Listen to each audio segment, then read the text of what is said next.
This examination supports a theory that the original videotape footage during the recording of crash and crash sites on 9/11 produced at least 5 identical negotiable instruments of value during 5 staged assassination hits. Targets were pre-selected to maximize the shock value recorded in the original video footage, later to be used to influence the outcome during negotiations and racketeering activities and murder-for-hire networks.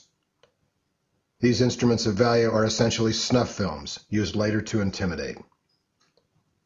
The criminal enterprise ultimately seeks only the videotape recording itself as proof of a prior boast. For example, flying hijacked passenger aircraft into skyscrapers or military or government buildings, and not be found out.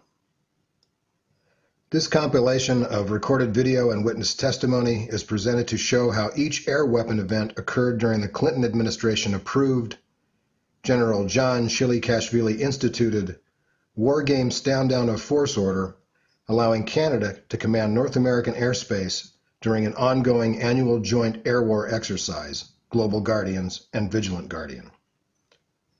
This allowed 3 of 4 weapons to reach their targets. 1 did not. The pattern of the enterprise was nearly revealed in the late afternoon, when apparently scripted statements prematurely announced the collapse of World Trade Center 7 some 20 minutes before it happened, along with early injected false signatures as altered cockpit recorded messages presumed to be broadcast from Flight 93 provided to the media.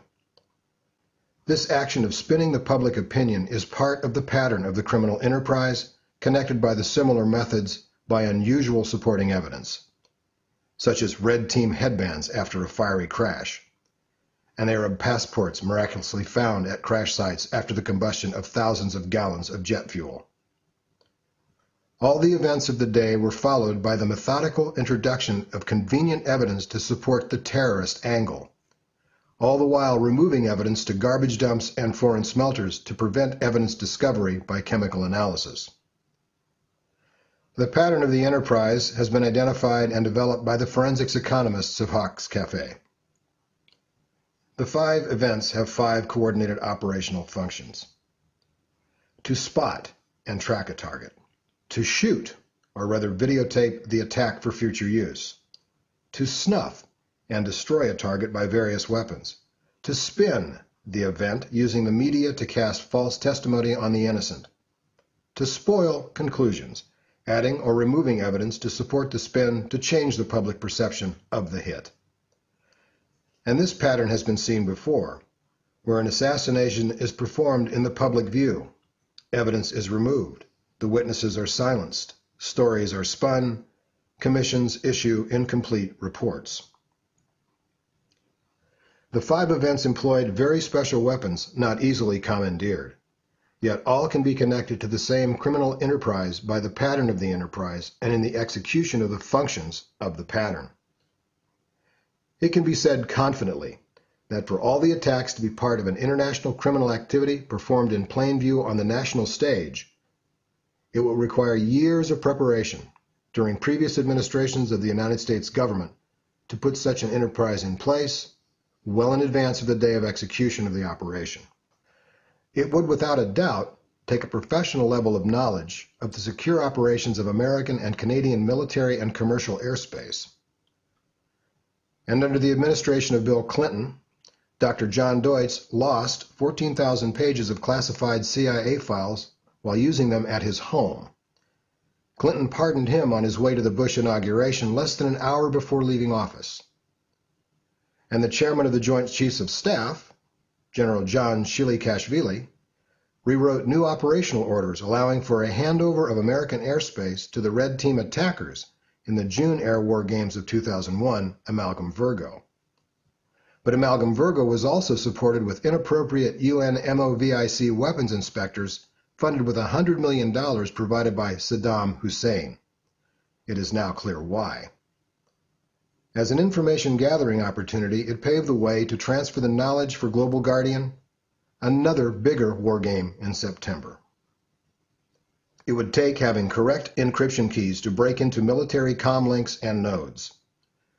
And under the Clinton administration, Bruce McConnell gave our encryption key codes to foreign powers, allowing penetration of our secure communication systems to acquire targets, track them, and eliminate them, and the covert monitoring of cell phone communications by Al-Qaeda and others using Iridium, the system that is currently being used by the American and British military, managed by Boeing Canada and McDonnell Ditweiler Association, at the Canadian Satellite Hub at Gatineau, Quebec. It would take QRS-11 installed flight control modules for out-of-the-pilot's control command of passenger jets already in place before their use. And during the Clinton administration, Pentagon Procurement Officer Darlene Druyan and Chairman of the Joint Chiefs of Staff, General John Chilikashvili, funded the development of the QRS-11 triaxial remote guidance system called JPALS for the Air Force. Boeing sold QRS-11 avionics modules embedded in 96 737 passenger jets illegally to China in 2000. And in 2002 was caught by Lufthansa Airlines after installing these triaxial systems illegally in German passenger jets. Boeing aircraft with this system pre-installed do not need pilots on board to fly the aircraft. It would take a team of thousands to spin and spoliate evidence. Organized labor under the influence of the Montreal-based Rizzuto crime family provided for this workforce of American truckers, American postal workers, American airport security employees, American air traffic controllers, with Montreal Engineering Company employees, by maintaining union bank accounts in Canadian private equity pension funds out of U.S. oversight, but still able to be awarded cleanup contracts secured through the Mayor's Office of Emergency Management in New York City, the office of the Honorable Rudy Giuliani. This level of knowledge precludes external groups with limited resources. And 6 days after 9/11, Osama bin Laden announced that he had nothing to do with it. But this story changed as the Pentagon and CIA began releasing poorly made, unclear images of actors imitating bin Laden in follow-on terrorist videos. It is evident that a government-sponsored disinformation campaign had been instituted and used since 9/11 to maintain an official determination of fault. All the air weapons during Global Guardian were planned as decoy and drone attacks, but the flight paths reveal a curious coincidence. When examining the location of their radical course changes, they occur near military bases participating in the Global Guardian war game. Flight American Airlines 11 left Logan Airport in Boston and flew northeast, and likely rendezvoused with a weaponized decoy east of the Needs Center launched from Griffiths Air Force Base in Rome, New York. This was the base that was contacted by the FAA as the go-between to NORAD after the first hijacking was realized. The weaponized drone was flown with no pilots or passengers, just fuel. Near the target, the actual American Airlines Flight 11 made a rapid left 90 and flew east out over the Atlantic, out of sight, while the weaponized drone was filmed hitting the North Tower below the offices of Cantor Fitzgerald's carbon trading unit, Cantor CO2E, killing 658 employees. The Naudet brothers were well positioned to film the drone fly into the target.